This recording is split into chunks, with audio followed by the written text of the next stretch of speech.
Uh-oh. I met my old lover on the street last night. She seemed so mad to see me, but I just smiled. Here we go with another turkey dinner at the Rodwells. Say something, Stanley. Something, Stanley. Here's May. Dad, put that down the second. Hey everybody, it's Jared. Over here's my sister Sarah. She's half troll. Here's Uncle Randy. He just drove down for the weekend. For the week! What's the matter, Sarah? Don't you like Uncle Randy's claw? Go ahead, check it out. It's cool. Jared, don't encourage him. Sarah, I am your father. Join me, Sarah. It is your destiny.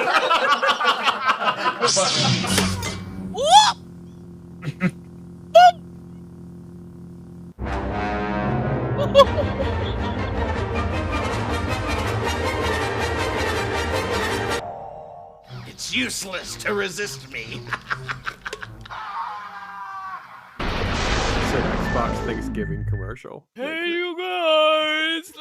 Isn't it about time for somebody's favorite radio That's never gonna program? get old. Look at it roll. Now we can watch Jackie Gleason while we eat. Holy Testicle Tuesday was the most important day of your life. But for me, Get 2 bison burgers it every was Tuesday. Tuesday. We have had a doozy of a day. A real doozy. We're on a mission from God. And a mission from God. Little girl. He's I thought little girls were innocent and trusting. Welcome to the 20th century. One time I put a firefly in my butthole. Why? To make my farts glow. That's disturbing. Aha! Showtime! Showtime! Boy, do I have a surprise for you. we just broke Squeeka before the show even started.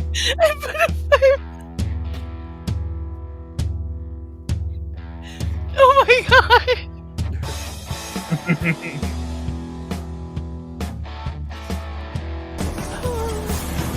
I can't make it through the beginning. Down some break Squeeka. Why the hell does it still say I'm offline? And I'm not in there with you guys. It's like, no, you're not there. I see you. We hear you too. It's so weird.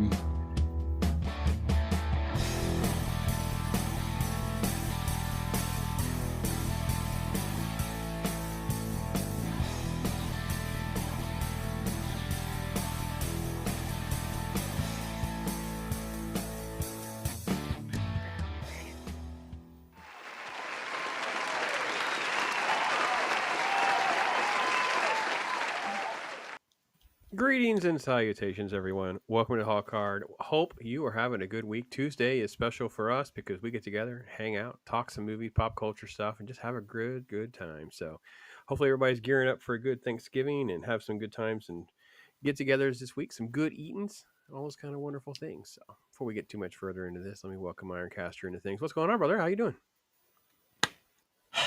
What a week it is. I've got it all off from work. I'm settled in. I've got my nice comfy warm sweaters on. I don't have to get out. We got a new window put in. It has been going pretty good, all things considered. Why does your hair look shorter? Is I it don't just know. back? Get Do a you cut. trim it? Okay. Maybe it's just me. Maybe it's too much Kurt Russell. Maybe. He does seem like it's shorter. All right. Well, Squeeka, what else going on with you? I'm off work for the week too. Yay! That's about it. Hey, all right. I just watched this movie. Oh yeah, she was all about this movie, so it's good stuff. Can't wait to talk about You know, it. it's kind of the perfect movie to get into the Thanksgiving spirit because, like, you know, it's a movie where you have where you. It's a perfect movie to represent all the traffic jams and everyone getting crowded in. Where you just want to get out of the big city. when everyone is trying to get in. What? I'm not following you. Hey, it's an Ironcaster type thing. It's like you just kind of have to roll with it for sure. Like, are there mines at Thanksgiving? That's all I want to know. Actually, maybe there are. Maybe that is a metaphor that could work depending on your Thanksgiving get together. Yeah, we'll see. We'll see. Ironcaster has the rest of the show to convince us. We'll see. Loki, what say you, my friend? Is Escape from New York now a Thanksgiving movie according to Ironcaster? I don't know. What say you? And a early adopter of 80s chandelier hoopty culture. Oh my God, Yeah, Becky! indeed. Did you see the size of those chandeliers and the disco ball? Heavens, the disco ball! I had to pause, and then he had like this super bling on his sleeve. I was like, "Yes, you're the Duke. You're the Duke." Like, The Duke. Yeah, I mean, just epic stuff. although I way was a before bit time. confused because Beard's been replaying Fallout New Vegas, so I was like, "The Duke." Oh, wrong Duke. The wrong Duke. My bad. Are you familiar enough with South Park to know who Chef is? Yes, I know who Chef is. Yeah, that's the same guy. Yeah, His voice is Isaac. Chef. Yeah, Isaac Hayes. Really? Yeah. I know that chick that was with Brain from somewhere too. I've got to figure it out. He also sung the Salty Balls song. Yes. Yes. Chocolate salty bowls. Yeah, Adrienne Barbeau is the actress that plays the character that you're thinking of. I'm not sure what you have seen that she's in. We saw her in Back to School, so maybe you're just thinking about Back to School. No. Back to school. Back to school. Rodney Dangerfield movie. Yeah. I haven't Googled her yet. Let me do that. No. I know I've seen her recently. Okay. All right. When you went back to school, did you have to prove to your dad that you weren't a fool? No, I got nothing. Work real hard and shoes tied tight. Did you hope you didn't get in a fight? That's what it was. Carnival. She's in Carnival. Oh, yeah. Okay. It was the series I watched with the eclectic goat. I know what it is now. Fair enough. But yeah, what a great cast. Did we guys jump right in with that? Isaac Hayes, Harry Dean Stanton, there's Adrienne Barbeau. John Carpenter doesn't get credit for this because the studios always wanted these crazy big names and stuff that would have really kind of changed the entire feel of this movie. I mean, Chuck Norris was up for this at some point. Clearly, this was inspired by Death Wish, a famous Charles Bronson film, and he was up for this. And of course, Carpenter really didn't want Chuck Norris, and he thought he was too old. But yeah, this is a early Kurt Russell to kind of escape from the legendary Disney reputation. I loved Romeo. Oh, this little guy? Yeah. I love him. Yeah, it's Frank Doubleday. So yeah, Frank Doubleday is this guy. I bet I could pull that hair off. Oh yeah, I bet you could. Super Saiyan. Stick my finger in a light socket. Naruto. He inspired so many. Anything's possible. Yeah, old Frank Doubleday. So, and then of course Lee Van Cleef, famous actor from westerns and such. So, yeah, great cast. So, what else is great? It's wonderful chat. And first in the door, hold it up for everybody else. It's Snorty, the wonderful polar bear himself. So, hail to you, my friend. Thanks for being here. Thanks for joining us. And hey, man, if it does work out to do a talk hard in Florida, because we are definitely talking, we are conniving behind the scenes. We are organizing and trying to figure it out. Snorty, you ever thought about doing the road trip? Let me know. Figure it out. We'll have some baby seals for you. Maybe. We're gonna go clubbing. Clubbing baby seals, man. Yep, Fred threw down the famous quote. Yep. Call me Snake. Call me Plissken. Iroquois Plissken. Yeah, she was in Creepshow. I don't think SQUEEKA's seen Creepshow, so that wasn't one that I was thinking of. Oh, she was married to John Carpenter at one point? Huh. I did not know that. Interesting. She got around. A little bit, huh? I think there might Escape from New York. Such a classic is that it's basically a futuristic Western. It has Lee Van Cleef, who I mentioned, is a Western, so yeah, fair enough. Yeah, he wanted something that was sort of like Death Wish and sci-fi, and it is sort of like an amalgam of those two different feels. So it's very interesting, for sure. And Fred just pointed out, yeah, the cast does appear with him multiple times. different kinds of things for sure. So, yeah. Yeah. Yeah, good stuff. It was. So, Ironcaster, this is something you've seen before, right? We don't have any worries Oh, if of this. course. Yeah, okay. Well, I don't know. Oh, I you gotta mean, have to say like that, Ironcaster. Come on. well, every now and again, he surprises us with someone I haven't actually seen this. So I just wanted to confirm before I got too further into this. So, See, I always keep you on your toes. You never know if it's going to be a movie I've never seen or not.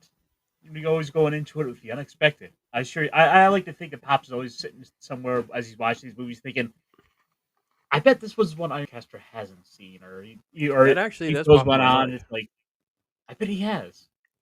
Yeah, that does pop in my head sometimes. I have to be honest. So there has been some where I'm like, I'm pretty sure Ironcaster's not seen this one. And actually, that's kind of the reason I put certain things on the schedule. I kind of move them around. Is I don't think this is a Ironcaster first one. Or if you make a note or you comment that you have never seen it, I'll kind of like make that a priority. But this has been in the works for a long time. Loki and I are both Kurt Russell and John Carpenter fans, and we hadn't done a film with them for a minute, so like we got to squeeze something else in. This one kind of kept getting bumped, and for some reason Ironcaster is trying to make the case tonight, folks. If you can make the case, help him out. This is a Thanksgiving movie, or at least it should be considered one, or a perfect transition movie for Thanksgiving. Maybe not a Thanksgiving movie per se. So, well, all right. So let me try and make a case here. Okay, it's symbolic in the sense of the crowds for Black Friday are chaotic, like New York City. In this, it is. Typically speaking, you don't want to go into this. You don't want to go into those. You want to get out of them. You want to escape from the Black Friday sales, from the sales madness. So you're saying walking into Walmart is like driving down Broadway? Yeah. Mm-hmm. I don't want to go in there. Do you want to go into New York City? I don't think so.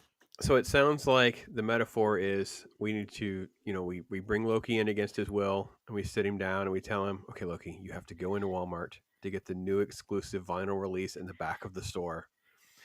All the crowds, if you bring it out safely by this time, your head won't explode. We won't kill you. I mean, that's the kind of metaphor we're going for, Ironcaster, I think. Yes. Loki smash. Here, Loki, we'll even give you an eye patch for it. No, give me a sling. I'll do it one-handed. Yeah. I'll be about as good as a one-legged man in an ass-kicking contest. Carpenter has said that Snake is based on Clint Eastwood, and Jack Burton in Big Trouble in Little China is John Wayne. That's fair. I mean, they're inspired by multiple things, and that's Carpenter's very clear about and this is an era where he is just a master. I mean, there's a run of 10 years and the films that he does in that era that have aged so well, and many of them were not box office successes. It is sort of tragic. The guy is not considered sort of a sci-fi horror Spielberg financially. Yes, maybe reputation wise his legacy's gotten there, but financially that was not the case. So SQUEEKA, this was your first time watching this movie or no? Yes. Cool. Okay. Wasn't sure. You kind of purred a little bit for the old Kurt Russell references. I wasn't quite sure if you had some of that before or not. I love Kurt Russell, and I love Big Trouble in Little China, and I think he was in Kroll too, wasn't he? Like, I think no, that was somebody else. That was a different guy. But no, I like Kurt Russell, and I like John Carpenter a little bit, but not his scary movie. I could do without the snowy scary movie that Kurt Russell's in. The Thing? Shh. Shut your mouth. We don't say that out loud. She doesn't do scary movies as much. But... that is the scary movie. I saw it like when I was like 5. It ruined me for life. Guys, I think it might be time for a rewatch. There are only 5 of us left now. Nobody trusts anybody. We're all going to kill each other. We're all going to die here. Except instead of being a horrible alien monster, it's just me with movie recommendations. You don't know which one's going to be the cursed one. Whatever you do, don't trust Ironcaster. He likes Shark Side of the Moon. We're locking him in the shed out back. Somebody keep an eye on Ironcaster. Oh yeah, like the diabetes guy in the thing. He's like, I don't want to come inside. No, Loki, just leave me out here to watch my Shark Side of the Moon. I'm perfectly fine. I was thinking more like the guy. Let me out. In Shaun of the Dead, lock him in the shed, like they do in the Shaun of the Dead movie. Oh, that's right. He's just chained to the TV. Instead of playing video games, he's just stuck watching shark movies. Loki, you don't understand. There's a new Deathstalker movie out. No. No, never again. Ever. We're not doing that. No. Cannoli Sasquatch dropping in. First off, hope you're doing well, brother. Just message me. Keep me posted what's going on, man. 18 months, being a member, supporter of the Old Pops universe. Thank you so much. The name's Plissken. Great movie. God bless you. Well, God bless you, my friend. And yes, great movie. So much fun. Thank you for being a member and a friend and all this, man. I hope you and the family are doing well and have a good Thanksgiving. So keep in touch. Message me over the holiday. Let me know what's going on. So good to hear from you. Fred's giving us some Frank Doubleday trivia. Says he played Romeo as the part of the gang members in John Carpenter's neo-western Assault on Precinct 13. That's on my to-watch list because that's actually one of like 2 or 3 Carpenter movies I've never ever seen. And I have it literally earmarked to watch, but I don't want to do it just randomly. I need to do it for like an event. We need to do something because I have never watched it. So, yeah. You seen that one? See that one, Loki? Yes. Yeah, I figured, but I wasn't sure. So, have you seen all of his works? I'm pretty sure I have. Yeah, I'm pulling it up now just to make sure. The one he did right before this one, as well as the other one I hadn't seen. Hang on, lots of stuff. Dark Star. Dark Star was his first movie. I've never seen Dark Star. I've never seen Assault on Precinct 13. I've seen both of them. They're pretty good. Yeah. I have never watched Memoirs of an Invisible Man since it came out, which I wouldn't mind watching it again. I did not like it when it dropped, but I would be fair to try to give it another go. He did one called In the Mouth of Madness. It's sort of a supernatural film. I don't remember that one. Like it all Sam Neill's in it. So that's the era I haven't seen. A couple of those. Village of the Damned, I haven't seen that one either. So, yeah. So there's a couple I hadn't seen. But I've always been willing to give them a shot. But at this point now with the whole YouTube thing, I'm like, I want it to be like an event. Something we do together, watch. And, so that's why we have done them. Village of the Damned's good. I think y'all will like it. It's weird. Cool. Weird movie. So maybe we... Is it spooky? Yes. Oh. All right. Well, maybe we can do. But it's more like the like it's not like horror movie spooky. It's more like creepy. Suspense, creepy. Yeah, suspense and creepy. She went to her little mouse blanket, all terrified, and see. Okay. No, they're spider blankets. Actually, I have too many spider blankets. But yeah, spider blankets. I have spider. And then next we'll send her to Mars for Ghost of Mars. Yes. I'm not watching that again. You're not watching Ghost of Mars again? No, I hate that movie. I tried to watch it again. I got maybe half hour, 40 minutes into the pointlessness of it all, and just the absurd. I mean, there's so many people that just phone it in. It's a mess, just an absolute mess of a film. Isn't there like a director's cut or something? Probably something that's better because he can't possibly turn in things that are that bad. It's I have such a hard time believing. So, but I'm not watching whatever the regular version is. I'm not watching that again. That's for sure. You're gonna be hard pressed to convince me on director's cut after that nightmarish Highlander 2 fiasco that we went through. So, what, you don't like the Planet Zeist, brother? Oh, you keep bringing it up. We're gonna have to put that in the opening credits for next year, just because it is appropriate to torment myself as much as it is everyone else. So I'll have to find a clip of that to make for the montage. Cinematic masterpiece. Yeah. From the Planet Zeist, brother. Yes, it's just oof. I was contractually obligated to return, brother. I still would have said no. It was bad. So I want to give some love to Kurt Russell because of just back in the day, like dude took this seriously. Like working out, he's on a strict diet, regiment plan, the whole nine. Now these guys just are juicing. I mean, this is. We've known this for a long time, right, Ironcaster? Like these guys are taking juice, they're juicing up for these Marvel movies and whatever, and now these pictures of Dave Bautista and Rock are just like shocking. Like, man, I don't know what's going on. Clearly, they're not on the juice anymore, amongst other things, but definitely not the juice. Well, I mean, not only that, it's worse now because you also have on top of that the added push of Ozempic and all the weight loss drugs, which is just causing so many people to look like just ghouls. Don't forget the side effects, flabby vajayjay, things like that. So blindness. Okay, that too. It's not good. I'm stuck on flabby vajayjay. But didn't we had a flabby vajayjay reference on this show? But now we do. So there you go. The bucket list. Who's got the bingo card at home? Waiting for that Holy cow! Thank you. Thank you. Bingo! Yeah. I'm winning. So one thing that took me back, I don't know if SQUEEKA, you remember something like this or not. I know Loki will. IRONCASTER, this probably predates you, my friend. This was like an old school TV, like a newspaper ad. This is like a re-release type thing or something. I don't know what this is from exactly. It didn't really have a date, but I'm like, oh man, that is what it looked like. They're down here at the bottom where it's showing the little schedule and that kind of thing. So this was awesome. I was like, man, that is super cool. So yeah. I don't think I saw this until VHS. Would not have seen this in a theater. I would have been. She probably wouldn't let me see this in the theater. I don't remember seeing this in the theater. So probably VHS type stuff, and I was just hooked. But once I got into like Carpenter anyway, I started watching everything he did. Obviously, of these couple that I mentioned before. So the premise, Arcasha, you want to give everybody a little, for the three people who are finding the show to find out should they watch Escape from New York, give them a little, elevator pitch. New York has collapsed. It is become a hellscape in which lawlessness rises, and it is a walled-off city. And then in the middle of this, the plane of the president has been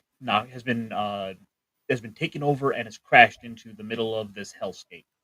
And one man and one man alone can rescue the president. And that Lone Star. Sorry. Kurt Russell. Close enough. Yeah. Yeah, Fred had pointed out there is like a deleted scene, how he got arrested, and he, he's kind of like the super cool guy that's able to pull off heists and stuff like that. So the idea of getting him in there and getting this president out. President is also due to have some sort of diplomatic meeting. The world's in chaos, of course, so you're trying to figure out how to create some sort of like time crunch. Otherwise, this movie doesn't really have a sense of urgency.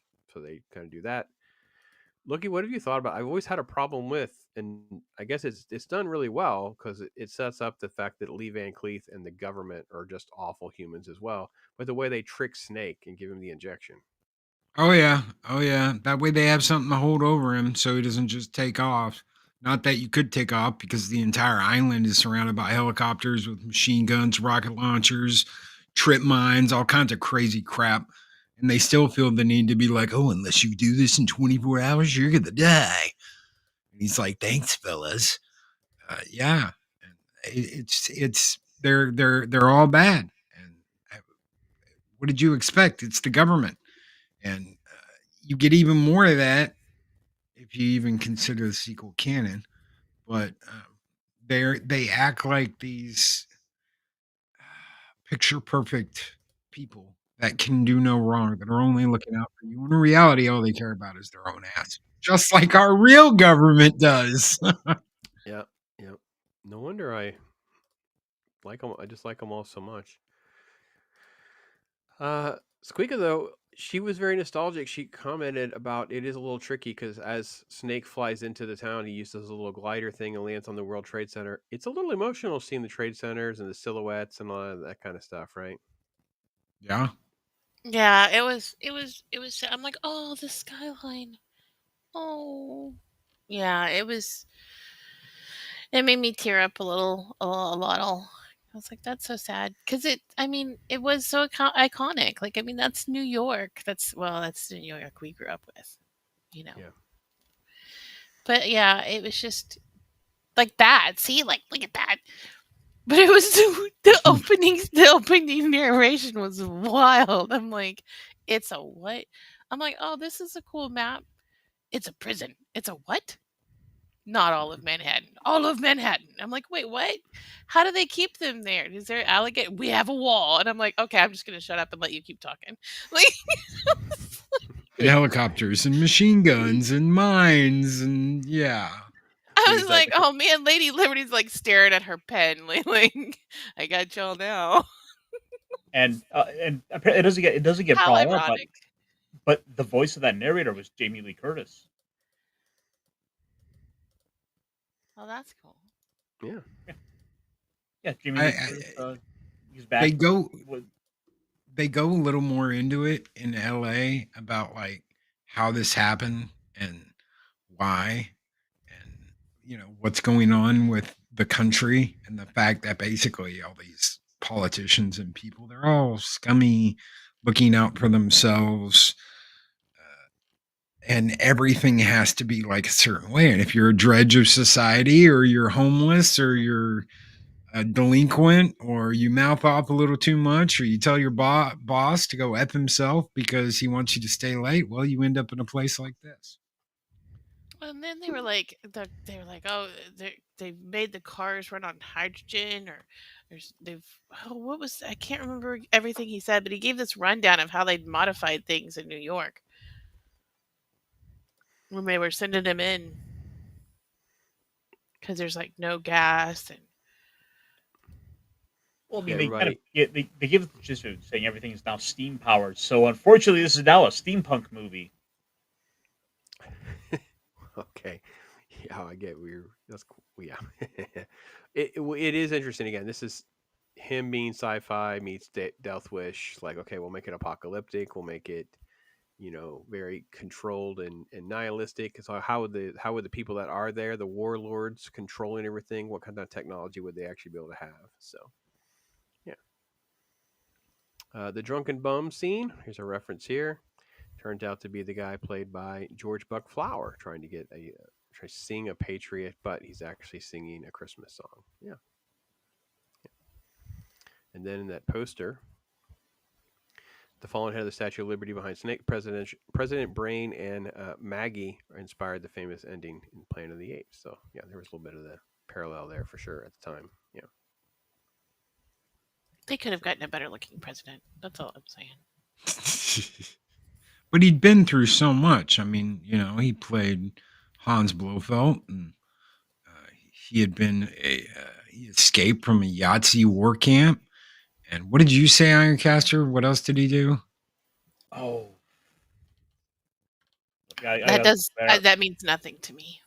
I don't remember know Great Escape. He was in Great Escape. He was the guy that lost his sight. Yeah, he was the blind guy that was the forger that lost his sight. He was Hans Blofeld in the James Bond movies. With Sean he Connery. looked better in The Great Escape. Well, it was a minute ago. It's like 20 years prior to this. So no excuses. He was he was the doctor in Halloween. Yep, I had brought up him being Loomis. Loomis, yeah. Ironcaster was like, he's Loomis. So Halloween, that's my favorite movie. He had a lot of experience to draw on to be president. When he finally got to be president. So did you ever hear the idea he had put out for his character? In this or in Donald Pleasence had this idea in his head about his character, that he had basically written this backstory to it where his character is some British aristocrat who's coming to step in as America's kind of fallen back under the control of the British Empire. Oh, that's cool. I had no idea about that. Thank you, Ironcaster, for that crazy info, because I'd never heard that. It would explain how he's like so aloof and snotty and just thinks of everybody as just being plebes. So British. And why he's such a punk ass, when the Duke gets him. That explains a lot. Immediately on his knees. Anyway, there's going to be some people across the pond that hate me for that. Oh, well. There's also, SQUEEKA, this little, snake, quite literal snake. Snake, cobra. I'm sorry. I know this is supposed to be a really cool, serious fight scene, but I just couldn't take it seriously with the guy's beard going on and then his snake and his snakes. SQUEEKA's going to be asking about the dancing three snakes next. I was like, I can't. There could have been so many other places to put a cooler snake, like that one chick that had it. Never mind. But it's supposed to go down there and wrap around the. Anyway, yeah. Anyway, like, oh my god, I love his little beard. I played Zangief. Yes, Ox Baker, the famous wrestler. Yeah, I played Zangief. I am the original Zangief. Hello, Russia. He's so happy. Even though he has angry eyebrows, like he looks happy and angry at the same time. I must break you, comrade. Give me a hug. You know, if you connected his eyebrows and his mustache, it would form a big X across his face. It almost does. It almost does. Yeah, it's intense. It's quite the look. And then there was so much buildup, and the fight was like blam over, and I was like, oh. I mean, I expected Snake to win, but not like that. Not by hitting him in the groin. Come on, that's a low blow, literally. Squeak, would it surprise you if I told you that those were real spikes on those clubs? Okay. Does that mean it hurts more? They actually could hurt each other. Yeah. Yeah, there was Russell. When he hits him in the back of the head there, it potentially could have killed the guy. Yeah, Kurt Russell had to tell the guy to kind of cool it a little bit because they kept hurting. He kept hurting him because he's like a wrestler, professional wrestler, so he doesn't know. He's Kurt Russell's like, yeah, they're throwing stuff at me, they're throwing me around, whatever. It was a rough day. That was a rough day. I'm like, yeah, I guess it kind of is. As we talk about the lack of some of the special effects and stuff and the realism of it all, you got a pretty good real fight scene out of this movie. The wrestler looks down at him and says, for you, this is the worst day of your filming. For me, this is Tuesday. This is Tuesday. Indeed. It doesn't matter because you can't stay too low anytime because anytime you think there's low, you get to see Oh this. my god. Yes. I keep rolling. I'm like, Keep rolling. Yeah. his little 77 caddy with his little. Like, I'm just saying. Yeah. Begun the chandelier wars have. I'm just saying, when I become rich, I won't tell people that I've made it rich, but there will be signs. Yeah, there And will the be. massive disco ball, I'm like, I need one of those. I need a massive disco ball in my car. And there's some on the back, y'all. Just... It's epic. I You're gonna forget this movie. To watch the car come rolling up again. I had to. Yeah. Carpenter had a line directly to the future so he could talk to the hoopty community and be like, okay, guys, what's coming up? Oh, chandeliers, dog, chandeliers. Big chandeliers in front of your car. And then it lowered. And I was like, yes. Yeah, well, do we know it's cultural appropriation. They stole all those ideas from John Carpenter. Just so we're completely clear, folks. Yeah. I was like, yes. Oh, I'm going to get you, sucker. Has nothing on John Carpenter. Just saying. I don't know, man. I'm still in the undercover brother category. Oh yeah, loved his car the best. This is long before that, though. Long before that. So, another great actor, Ernest Borgnine, plays this wild and zany, crazy cabbie guy. A lot of fun, and his role gets to have a lot of fun in this movie. So that's cool. Oh, it's Cabby. Yeah. I did get sad because when I saw Romeo with his hat, I thought he killed him, and I was not ready.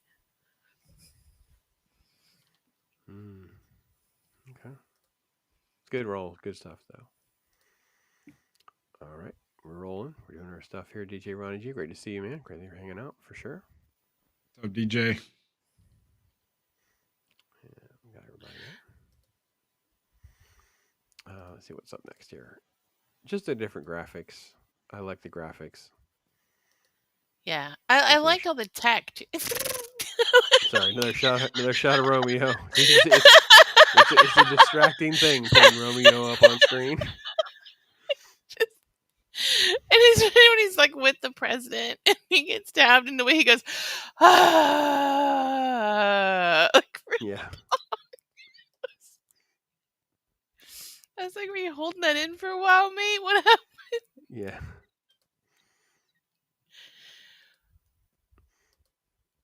Man, they bring it, man. Look how serious everything is. So well executed. He is dialed in like a pro.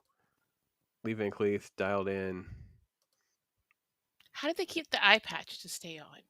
He wore the eye patch in between scenes. The only time he took it off because he was losing sort of like his vision. He stayed in character. Like this is interesting because this is not a Kurt Russell thing. He's not known to sort of like. Oh crap! I lost my brain of thought. What is it called? It's not being a character actor. What do Method they actor? call it? A what? The method actor.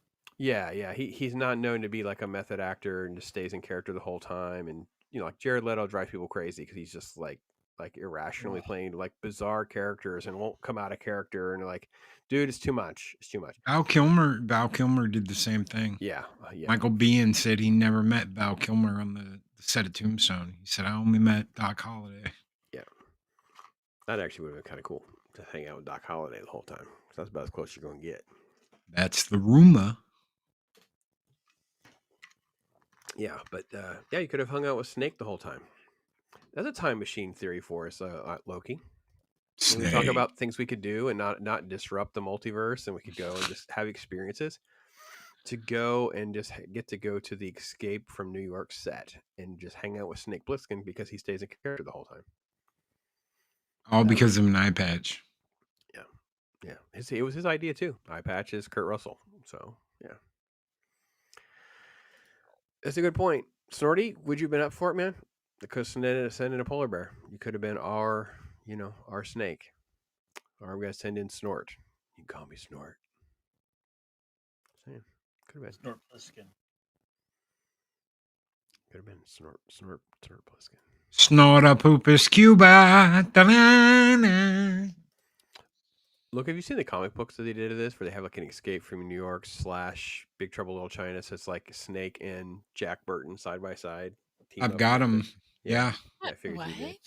Yeah, Oh, there's yeah. these comic book stuff that Boom Studios got licensed. Boom Studios was clever to go get these cool licenses. So if you're just into cool covers and stuff like that, the stories usually are not very good. But they have some really cool covers and stuff like that are kind of fun. So yeah, there's an Escape from New York comic book, and then they have one where he teams up with his character from Big Trouble in Little China. So I knew there was a Big Trouble in Little China board game. I've played that. That's true too. Yep. Yeah, lots of good stuff. Lots of good memories going back through this rewatch. I watch it, I don't know, pretty much every year. I mean, I can't imagine if I've missed or not. I kept a ledger this year. This is my second time watching it this year, so it's pretty normal to get it. Ironcaster, you want to drive us around what you like and don't like? What's some of your thoughts here?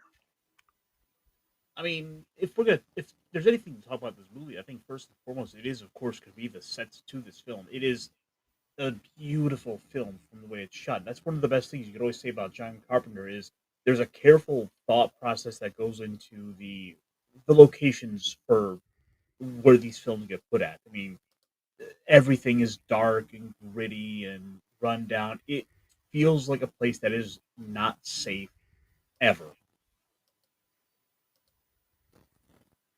I agree, and like the lighting in some of it, like the way that the shadows kind of creep along just long enough for you to get to like the girl sitting in the in the chock full of nuts shop, like just the way that the light moves and some of the shots, like when he's like driving down Broadway from the side of the car to the shot where they're throwing things back to the side of the car. Like I just liked some of the cutaways and like how the lighting was. Yeah, I think it really is a great film and just immersive. Just he really pulled off a lot of stuff on a pretty low budget, and it was something real. They handled really odd press with the way they did these weird press things, kind of mixed them up. Interesting. Most films didn't have that, but yeah. I did Also, pause to read all the graffiti. Yeah, lots of cool graffiti actually. Yeah, that's a good point. Isaac Hayes, though, what a costume and stuff they pulled off for this guy, huh? Man, the Duke. Oh yeah, he was awesome. Is there a Duke action figure? Sorry, go ahead. Oh, I was just saying, like, I was confused at first because I thought he went to the plane first. I had kind of forgotten about the pod. So when the movie starts and he's walking through looking for the pod, I was like, "There's no way. This is not plane records. This is not a plane would be bigger." And I'm all like commenting and being all snooty about it, and then I was like, "Oh wait, That was the pod. I was like, oh, sorry, John Carpenter. Didn't mean to diss you.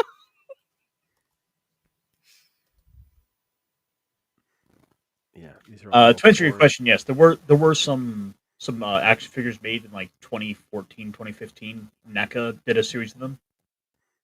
Okay. I mean, I've seen Kurt Russell figures. So for just about everything, I've seen the Thing, and obviously I've seen a Snake Plissken. I just didn't know if they did some of the other esoteric characters. Yeah, that'd be cool.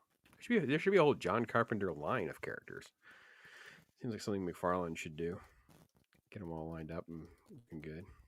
So, look, I know you like this as much as I do. Is this a regular watch for you? How often you? Oh yeah, so this is a third watch this year for this. So yeah, it's regular we watch for me. Yeah, cool. Fred's talking about. Movies referenced and parodied is called Doomsday, a female version of Snake Plissken. Don't know what that is. I'm not watching a female version. If they made a remake and there's always been talk to remakes, reboots, whatever. I'm hopeful that it just won't happen, but we'll see. Yeah, Fred, anything that involves Carpenter is going to have great music. He's just got such an interesting, original approach to composing music for his films. So, very underrated. So, I'll pull Doomsday up in another window. I don't know. So, SQUEEKA, what are some of your other thoughts? Your first watch reaction from SQUEEKA? I loved it. Like it was definitely one that was like set in its time. You know what I mean? Like if you're one of those people that likes the newer action packed CGI cars going everywhere kind of movie, I mean, it had enough action that it was good, but it wasn't like over the top CGI. And I love the way they interacted with each other, like even the little henchmen that or standing up there and talking to the Duke during the wrestling match, or the way they're all interacting with the president and the guy over the sink. I loved him. But it's just like it's a really good movie. I love the old tech in it, like all the old little screens, and the way like when they're first trying to identify the plane going down and they're in the control room and like pod. But I mean, I loved it. I love the I feel like it's not like a movie that's like up there necessarily with maybe the Seven Samurai, but still a good movie. It's still I feel like it has enough. I don't know, like the brain tries to have his little redemption arc. You've got the cabbie who's a feel good character that makes you just want to, you know, keep seeing him and Romeo. I can't even say Romeo, and you just start laughing. I'm sorry, I just picture his face. I just watched this, okay, so I haven't had time to even like get over the movie. Awesome. But even like there is some over the top kind of wild scenes, like when they're on the bridge and the lady gets like just stands there and the car hits her, or the scene with Duke, like the fight scene with Duke is a little to me over the top, but still it's like it's fun. It's just like a very, I don't know, it appeals to the, okay, don't take this the wrong way, but it appeals to the very manly side of me that's like, yes, get it. That's all right. So, I'd liken this experience to like it's a better, polished, more fun version of like the Death Race movie, right? You watch Oh, the Death for Race. sure. You know For what I mean? So sure. it's that sort of feel though. You could have a good time. It's just Kurt Russell's just phenomenal every moment. You have all these crazy exotic characters, and it's just a nice, pleasant experience that you watch pretty much, and you enjoy every time you watch it. So.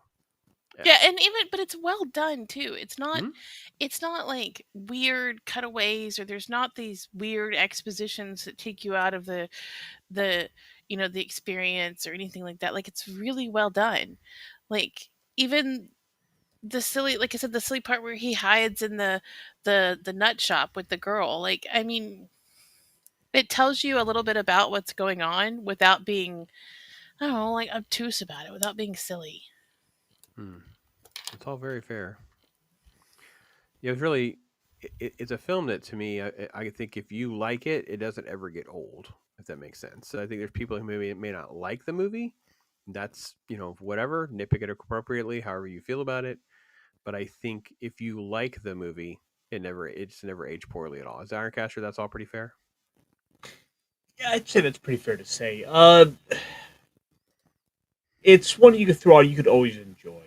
I will say for myself, I don't think it's quite my favorite John Carpenter film, but it's not one that I'm gonna say. It's not one that I'm gonna turn off.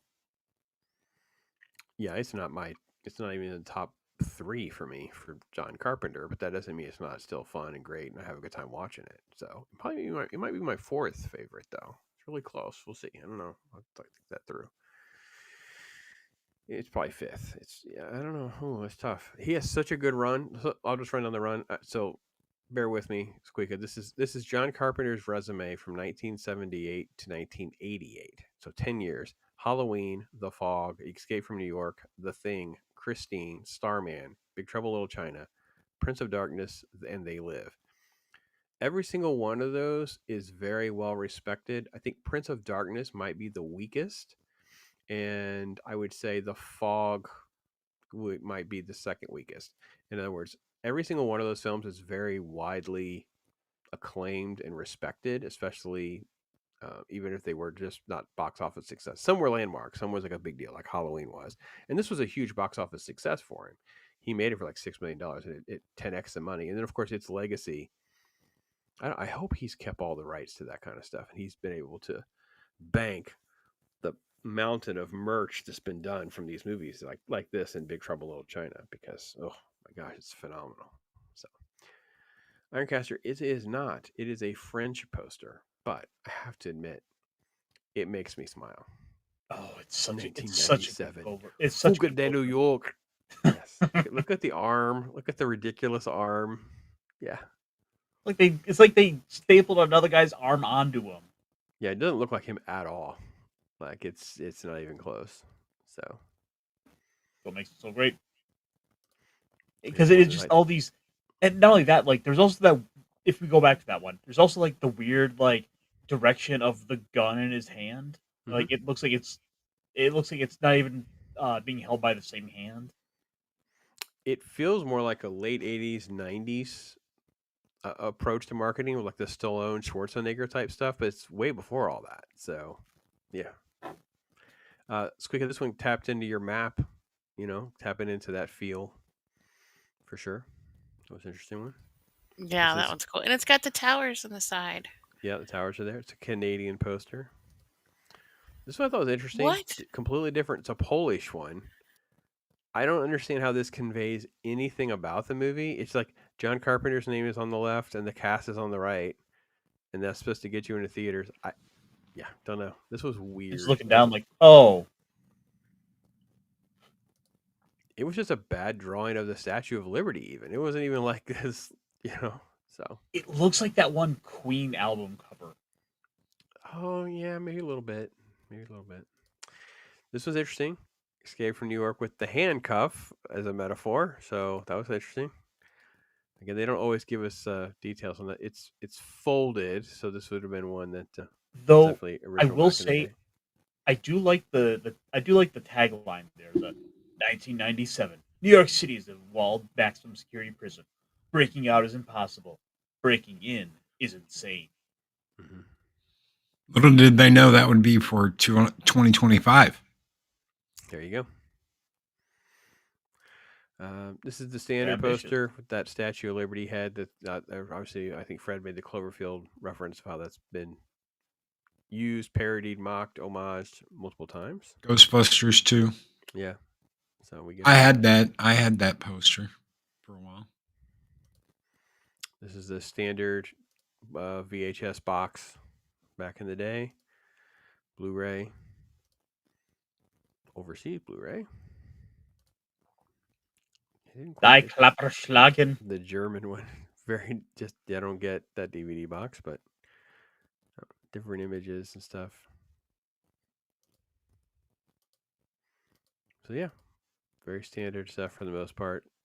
You really usually in the States, if you've from VHS all the way through DVDs to now, it's usually these two type of images or some sort of variation thereof is what you pretty much see. So By John Carpenter. Can we talk about the soundtrack? Because I tell you what, having John do that with his buddy, doing the music, man, that's just like it's those songs are so iconic that you want the dang soundtrack for it. yeah, who has some thoughts on the soundtrack? Oh, it was awesome. The only part I didn't like was when they're by the train and they go to they're leaving with the president, I think, but they basically the Duke and his men like jump Snake on the other side of the train, and there's this weird I don't know what instrument it is, but it's like almost sounds like a scream when they first start the music, and it scared the living daylights out of me. Like I almost fell off the couch. I was like, that doesn't unnecessary noise. We don't need that. So a fun bit of trivia on that one, this film as well. There's this song about everyone's coming to New York. That music is written by Nick Castle, the guy that plays Mike Myers in Halloween. So there you go. Uber deep cut trivia there for you. John has some of those guys he likes to work with. Oh, yeah. So, all right, let's show off Ironcasters. This is the one, huh? For all the talk we've had about different movie posters, of course, Ghana didn't leave us wanting. What's the guy from? What's the guy It from looks like Friends? Nicolas Cage. David Schwimmer. No, it's one David Schwimmer from Friends. The man, that is crazy bad. And you know it's sad that. Did we lose Loki for a minute? I'm still here. It left your speak chills. Let me get you the copy of the Ghana poster to replace the other one you had. No, thank you.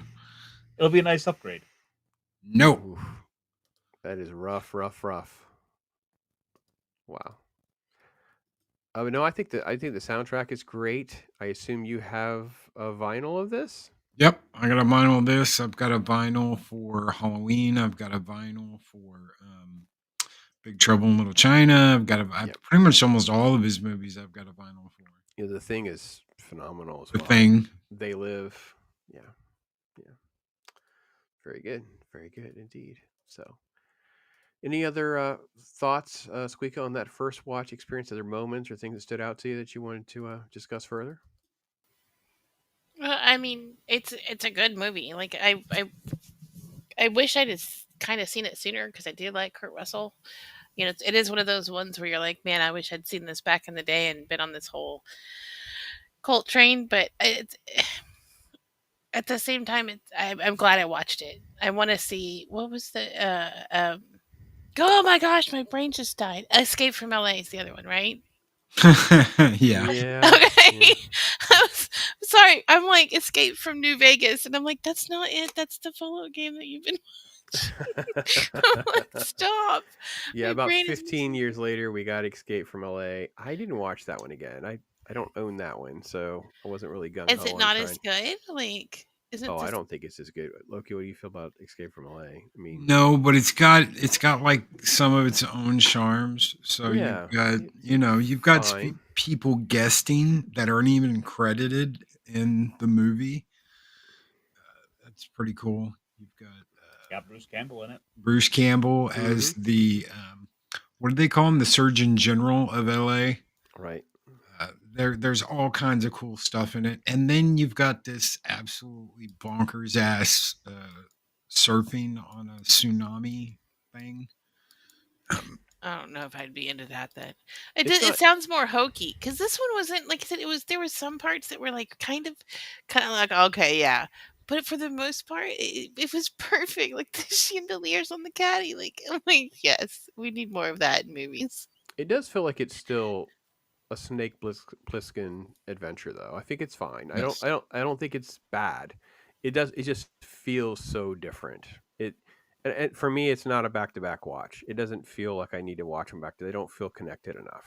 It's okay just to turn on Escape from L.A. some other time of the year or something. I don't watch that one.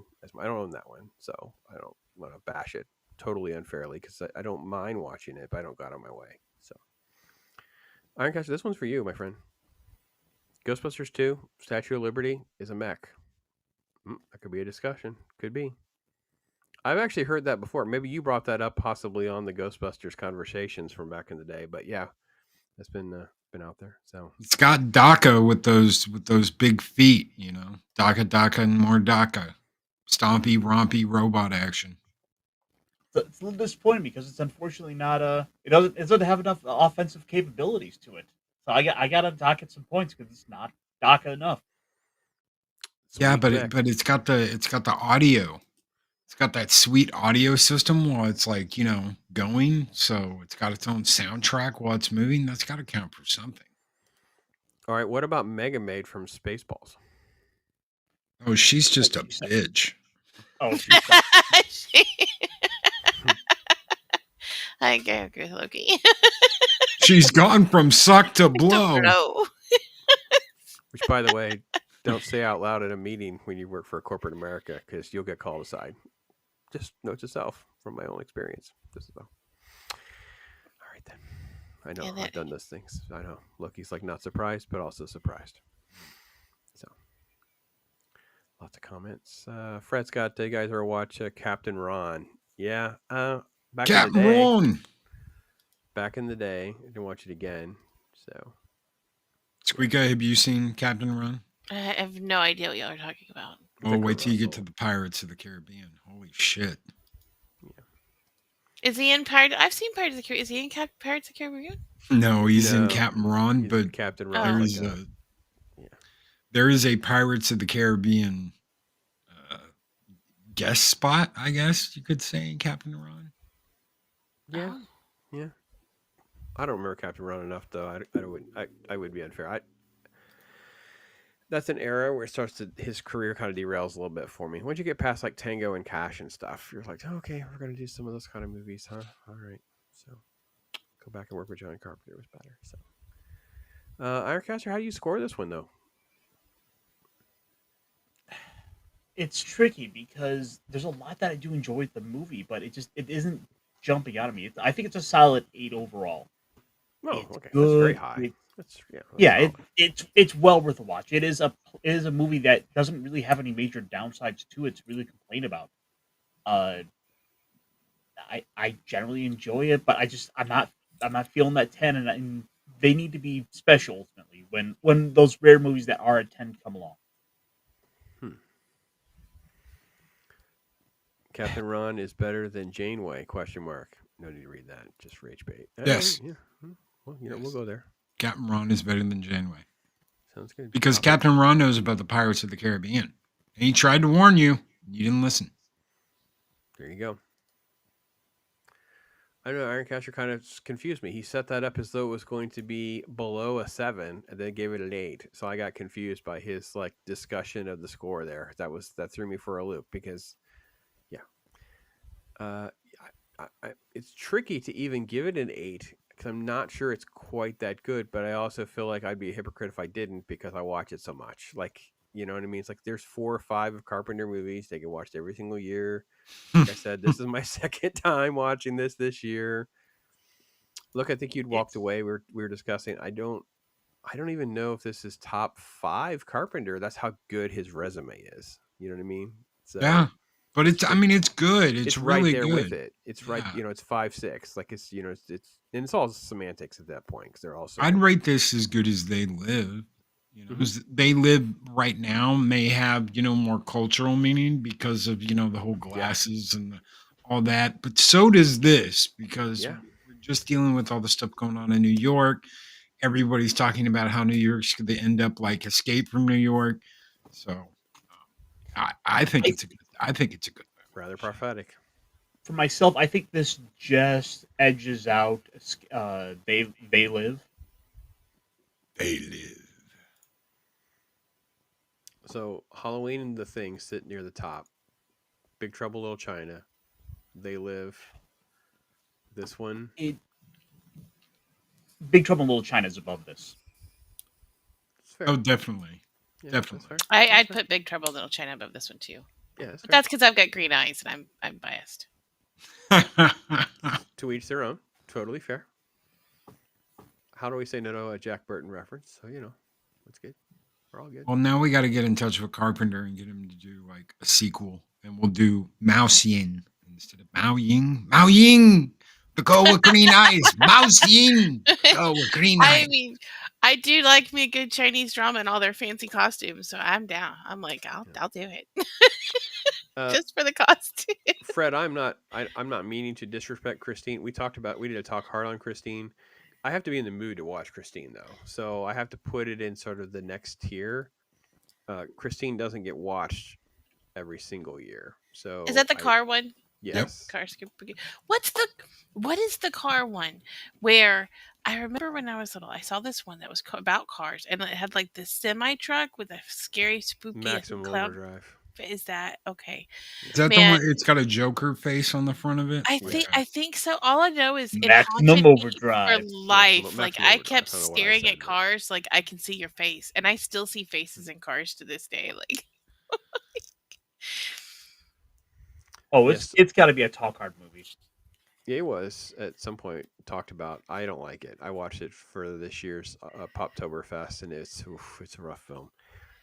Christine or Maximum Overdrive? Maximum Overdrive. Yeah, it's Stephen King was given the ability to direct. He wrote it, directed it, the whole thing, and he was strung out on coke to a fault. What? Like, see, that's him. Oh my God, that's Maximum it. Overdrive. Oh my God, that's so. This movie is all over the map. Crazy, Green Goblin. bad, and I just can't. yeah. So this movie's a mess. I don't know that I can go there and watch that movie again. It's sort of like to go back to what you were saying, Fred, bringing up Christine. I'm going to put Christine in sort of like that same, like it's like a 7, right? So it's the same thing with like Starman. I like Starman. I have no problem watching Starman. I don't seek it out and watch it. This is the difference. You know what I mean? It's like I don't just. But Halloween, The Thing, Escape from New York, Big Trouble in Little China, They Live. They get watched every single year. Sometimes most of them get watched more than once a year.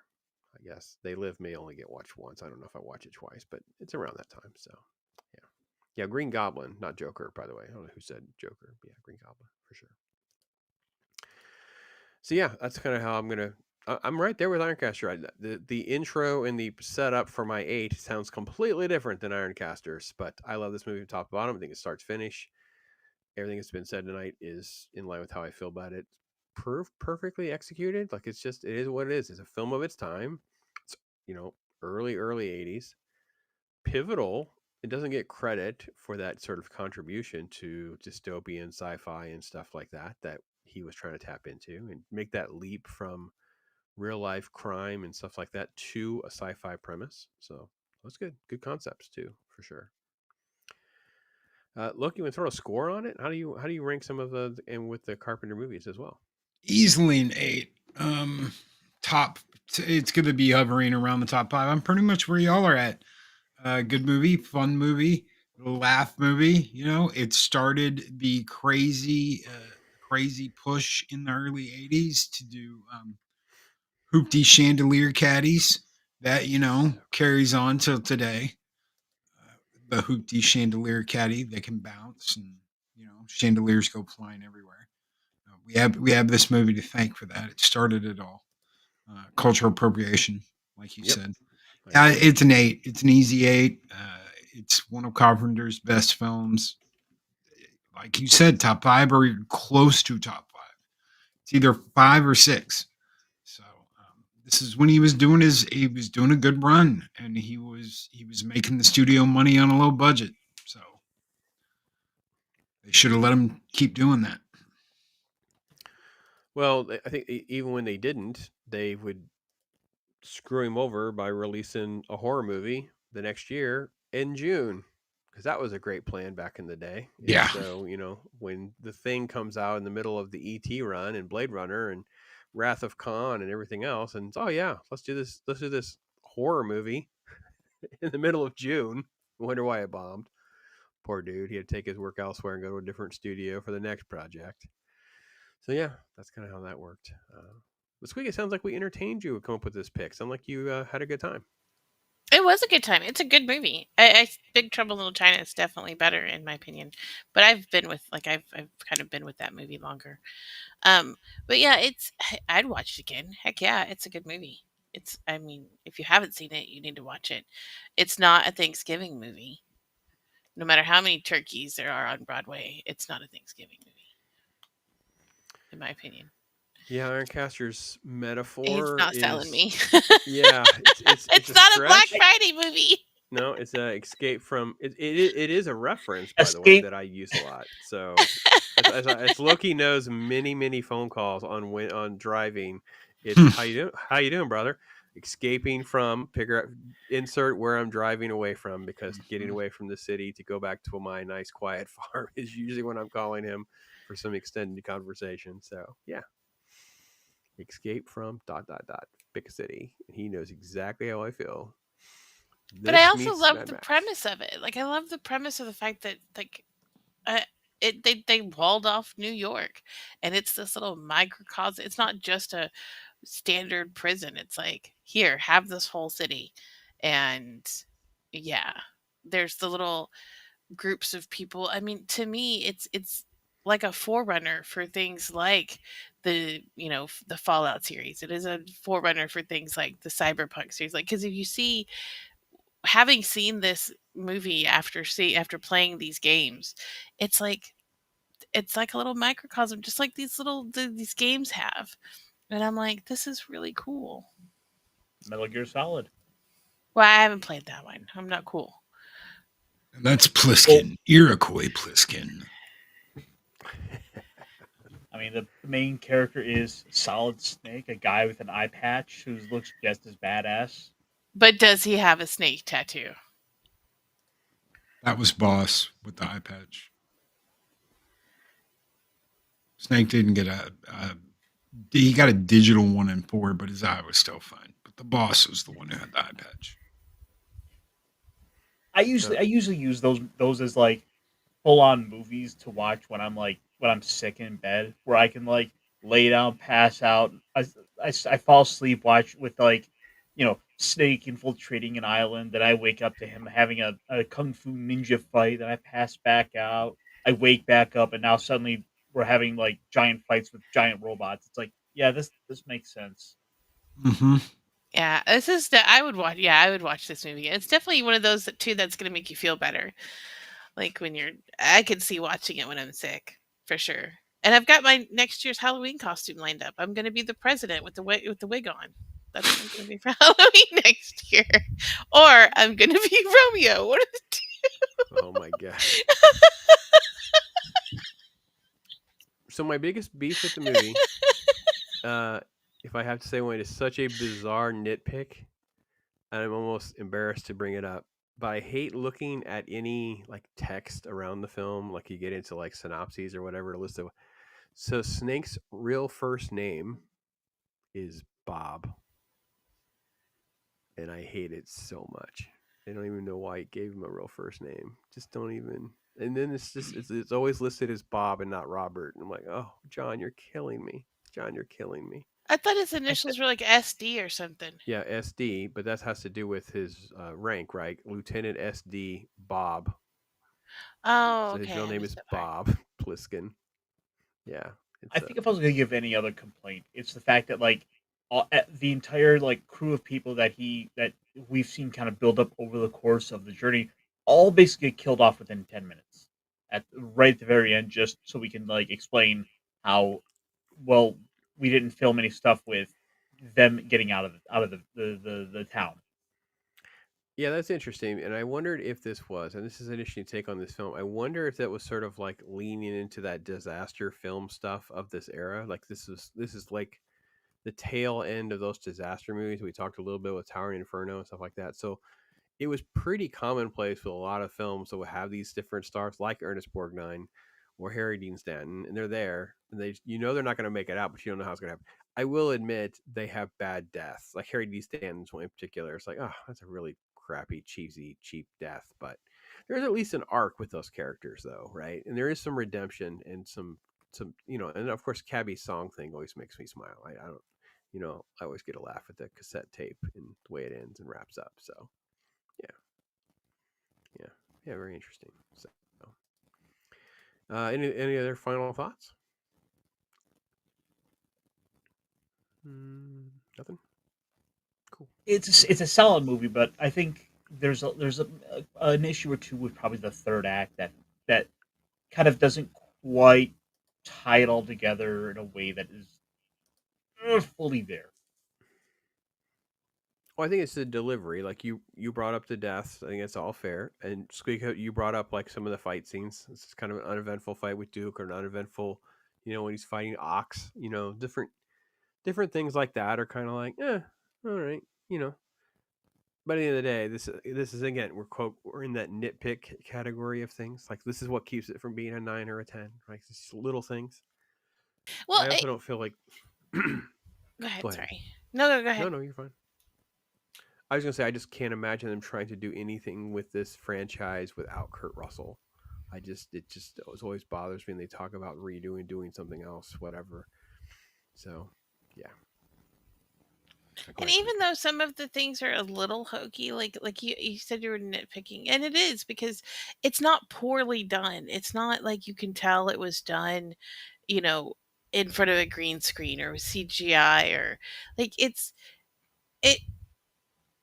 it serves its purpose, and it's still a good fight, and it's real. It feels real, even if it's just kind of hokey silly, like even the fight next to the train, or where they get jumped and stuff. Like they're still good fight scenes. No, they're not like, I don't know, maybe long and drawn out or anything, or even like on the bridge when they're running from the mines and stuff. Like you can tell there's this element of like, okay, that's a little cheesy, but it's not overdone. Does that make sense? 100%. 100%. And I definitely want to point out too, obviously you talked about the effects and stuff. This is so immersive. Carpenter has talked about how he hadn't even seen daylight for like a couple months. They filmed overnight. So everything was filmed at night. So he would they were filming, he might get to bed 7 a.m., and then he wakes up at 5 or 6 in the afternoon. He has times to prep, to watch daily, stuff like that. Next thing you know. But he's talked about how he didn't see daylight for like a couple months when they're filming all of this. So I think this is also the first film. The filming of the statue, having anything to do with the Statue of Liberty, was a big deal at the time too, by the way. So that was kind of cool. But yeah, I think it has all those elements. Loki, we talk about where it feels so authentic, it feels so real, it feels so grounded, and because of that, it's one of the reasons we connect with it. That's why it's always going to be such a great film. Yeah, no, absolutely. This is, like we talked about, one of his best, and it'll go down in history as one of his best. And it's got little stories here and there that pretty much sum up kind of where we are now, and it's still relevant. Imagine that, almost. Well, it's been more than 40 years, almost 45 years later. It's still relevant. Yeah. It'll be an anniversary year next year, 45. So, yeah, good stuff. Well, folks, I'm glad you guys hang with us to talk about this one. It's been a fun one. Yeah, it's frustrating that we kind of move the schedule around sometimes. These don't make it sooner, but that we'll try to make sure we get a Carpenter film again next year. We have a busy schedule next year. We'll try to find something that'll work for us. For sure. I am not watching The Thing. No, we did the thing already. I know you don't want to watch The Thing. I know. I did it. I did my time. Yeah, I know. It's okay. We'll make you watch stuff like that. We've basically got the 2026 schedule all booked up at this point. Yeah, it's very, very jam packed, so it'd be a little hard pressed to figure out what we can squeeze in, but we might figure. There's like 6 weeks where we don't have movies slotted yet. Yeah, we really have to discuss it a little further and see. So, what kind of slop do we have on there? What kind of slop? I think I've cleaned it up a little bit. I don't think there's that much slop. Should we run down the list for you? You want to run? No slop?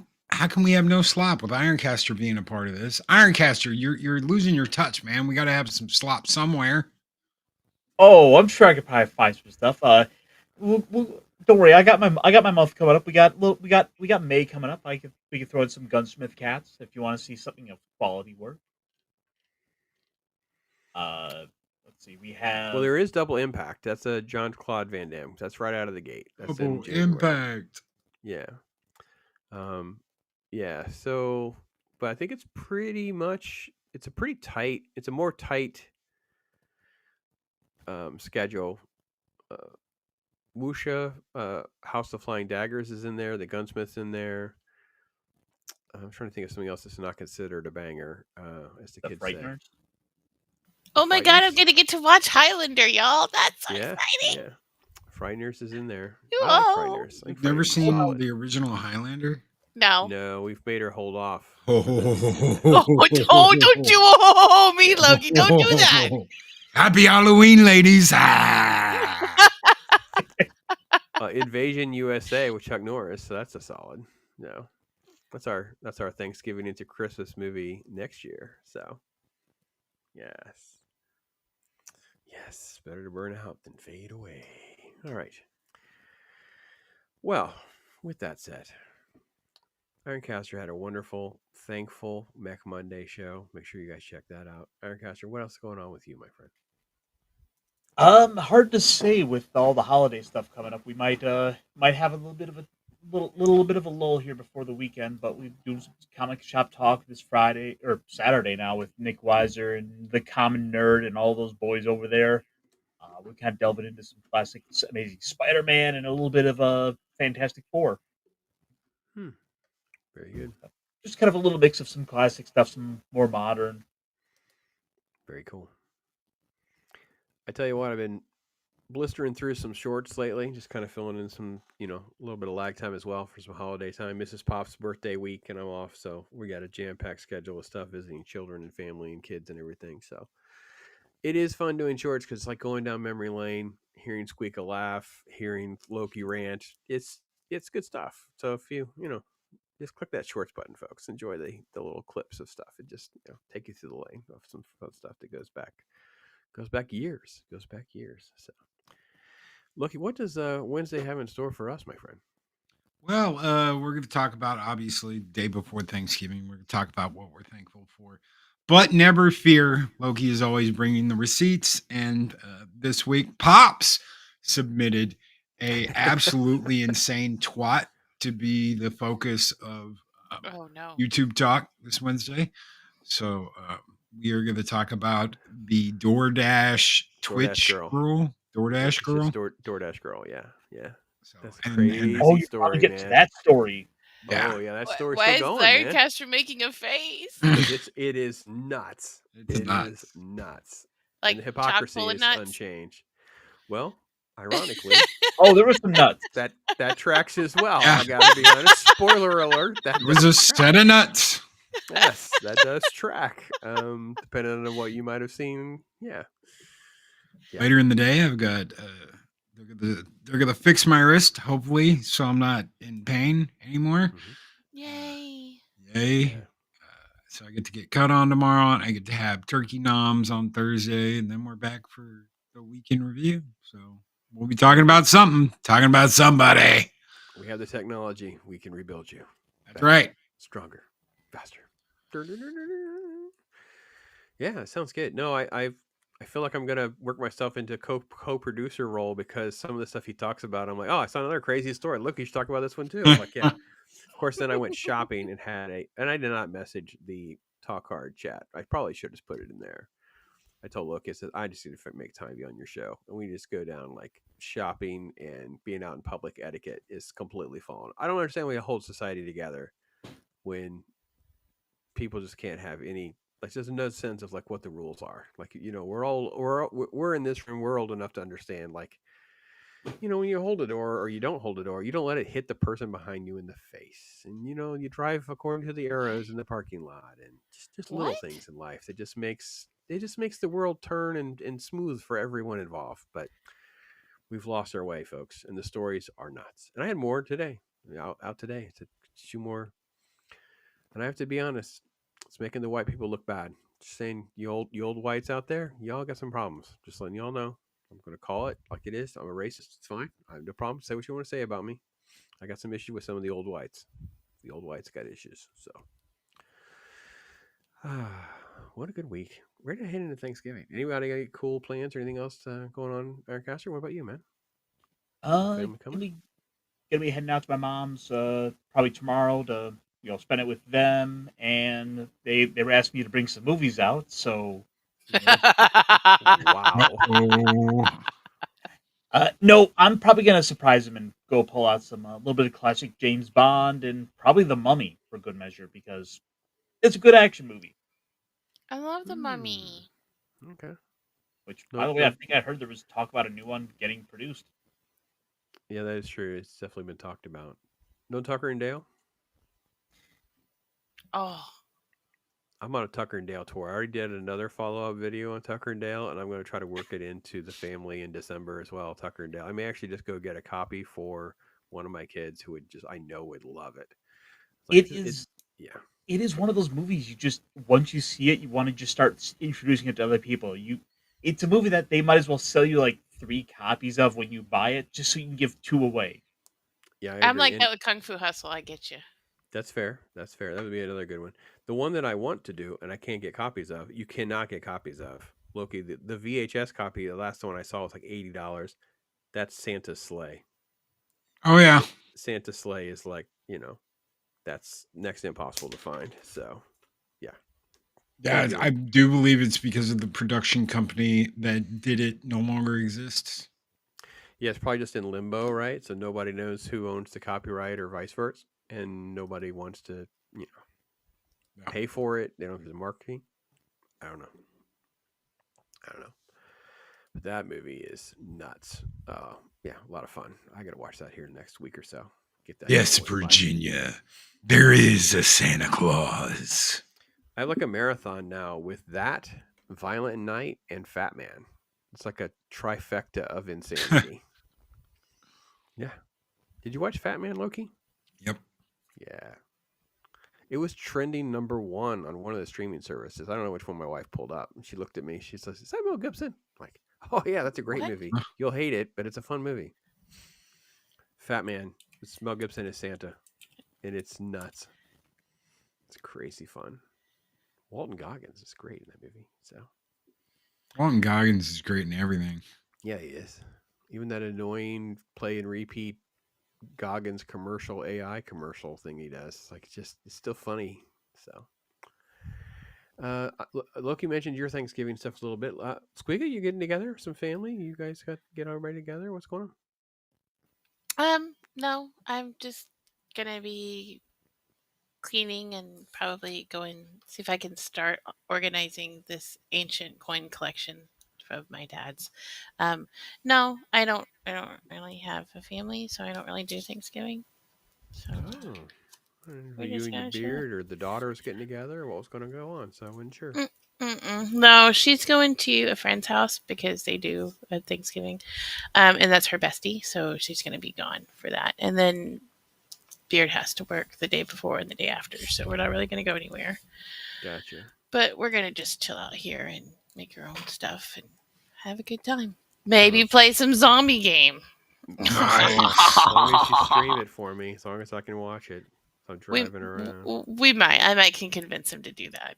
Even if you just do it a private video and send me the link, that's all I have. I just want to laugh and yes, it's great. So awesome. That's awesome. Yeah, I'll see if I can convince him to do some on Thursday because it'll be just us, and we may try to throw up the Christmas decorations since the kiddo's home and get those up and done. So you saw the one, but yeah, more funny Thanksgiving commercials are going to be out there. Definitely have more of those coming. Those will be on the channel as well. A couple more of those. Some Siskel and Eberts, by the way. Found some Siskel Eberts to share. Folks think it's kind of funny to see movies that they really hated that we like, or vice versa, or them just actually bashing a bad movie, which is kind of funny because they were like, I don't know. Loki, isn't their legacy that they were kind of pretty tame and politically correct, right? But when they start unloading on like John Travolta and stuff, it's really funny. Like, I love him. Yeah, he's just garbage in this movie, and you're looking at them, looking at each other, and like, yeah, I agree. He's just trash in this movie. This is great. Oh my gosh. So I've been doing that. But yeah, there's it's been fun reminiscing about some different things and catching up on some of the news and stuff. I did watch Sisu 2, the new one, The Road to Revenge. I don't know if anybody's interested in seeing that. Had a blast. Just I'm gonna watch it.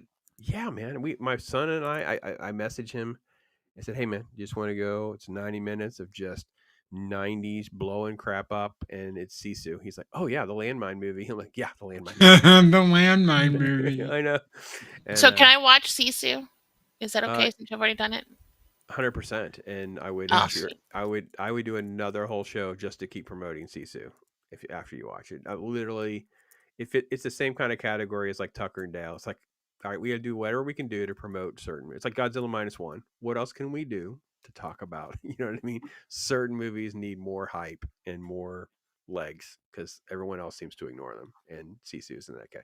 Sisu is a foreign film by its nature, even though you don't need it's in English for us, but that's why the Americans don't care. So Eris dropped more F-bombs than I have ever heard her really drop while she was watching that movie. Oh yeah, dude. It was like every other event there was an F-bomb. Like the OF. Oh my god, F. Oh yeah, that kind of thing. Yeah. Yeah. It's an easier movie to sell to people than something like RRR for most general audiences. Well, again, that one it's not dubbed, so that one is definitely trickier, 100%. It's 3 hours long compared to Sisu. Sisu's 90 minutes, and the sequel's just the same. It's just completely insane, crazy. Yeah, I did a review on that. I actually did a little short off of it too, just to kind of keep whatever I can do to milk it to try to get it to make money. And Stephen Lang, who's the bad guy in Avatar, he's done a lot of other stuff. My son was asking. We were on the list, and he's like, he just naturally plays a great bad guy. He's so good in it, you almost feel like you'd want another movie. Just saying. It's like he's so good. You're like, I want more of that guy. They get a good character done. So yeah, man, everybody go out there, go catch Sisu. Give money to the people that need to make more movies we want to see. 90 minutes of blowing crap up. Planes, Trains, and Automobiles meets Mad Max, pretty much. So with that, folks, you guys be blessed. Until next time, talk hard. I am Pops. Bob Ross, you'll never see me tripping. Got the vision, I don't even need assistance. Bob Ross.